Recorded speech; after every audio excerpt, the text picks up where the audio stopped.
pictures. Oh, please take plenty of pictures. Hello, everybody. Zero Fossil Fuel coming to you live from the HHO Games in Bradenton, Florida, and I want to show you a perfect example of what happens when a cell blows up.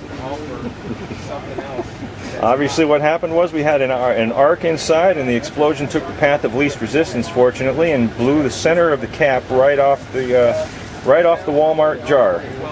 The side of the case is intact. All of the electrolyte is still in there, and we may even need to take that and use it to fill the EBN cell when we install that in place of this, and reuse the wiring that connects my high-powered car stereo amplifier with 4-gauge to the trunk, and we'll run some tubing from the trunk up to the front, plumb it back into the intake manifold, keep it powered with the pulse width modulator.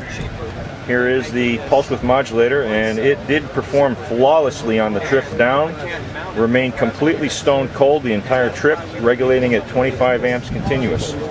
So that's the amount of current we'll be running the EBN cell going back. We do know that it operates at a higher MMW efficiency, so I should see approximately 1.5 to 2 liters a minute coming out of the cell, and that initially was my target anyway.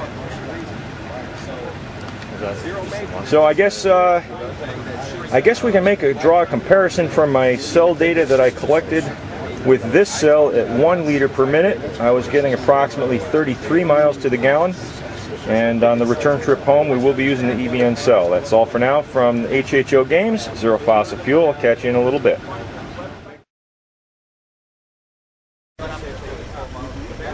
Hello everybody, Zero Fossil Fuel coming to you again from Jarbo's Mill. And after the mishap, and about, how long did that take us? About an hour? Yeah. And about an hour's worth of work with Raptor's help, we've got the 8-inch experimental EBN cell sitting in the back of the Honda trunk, where it will make the return journey home. You take a look, right now it's producing almost 1.5 liters a minute.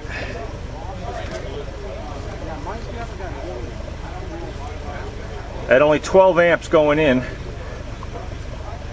Hey Raptor, you want to get inside and just rev the engine a little bit so we can see the production increase?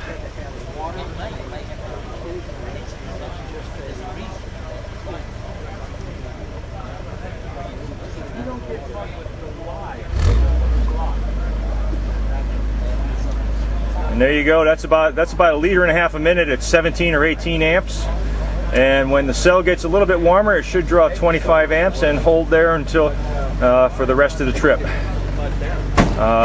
It is still not even warm to the touch yet, but we have it plumbed up to the front of the car.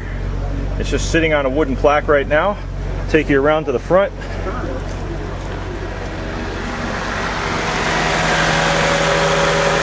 Still utilizing the same bubbler. Bubbler comes through the firewall on the driver's side of the car, down behind the airbox, up over the air snorkel, into the bubbler. I'm still utilizing the anti-siphon air bleed solenoid right there. Okay, we're still utilizing the ECU, and we have the power control relay. At idle, we're getting about 13.5 amps right now. And I've reused my 4-gauge wire for the car stereo power amplifier. So let me rev it up a little bit. And damn, that's hot. So 18 degrees when 18 amps when I rev it up. When the cell starts to warm up a little bit more, we'll be at 25, and we'll hold steady there for the rest of the trip. Let me bring you around to the front, where you can see there's my amplifier without the power terminals assembled. Oh, did I say Jarbo's Mill? Yes. Sorry, I am wearing my Jarbo's Mill t-shirt in honor of Larry Jarbo, who will be speaking in about 15 minutes. Okay, but here's a shot of the cell from the front, and my pulse width modulator is right there. And courtesy of one of the other exhibitors here, I've got those nice screw down copper terminals for the pulse width modulator, and that was a great help. Really appreciate that. I will be sure to give him a special mention later on by name if he allows me. And that's about it. I got to clean up. I got to get ready for the seminar that Larry Jarbo is giving, and I will be back a little later. Hopefully we'll stream some video live over Ustream. Zero Fossil Fuel signing out for now from HHO Games in Bradenton, Florida.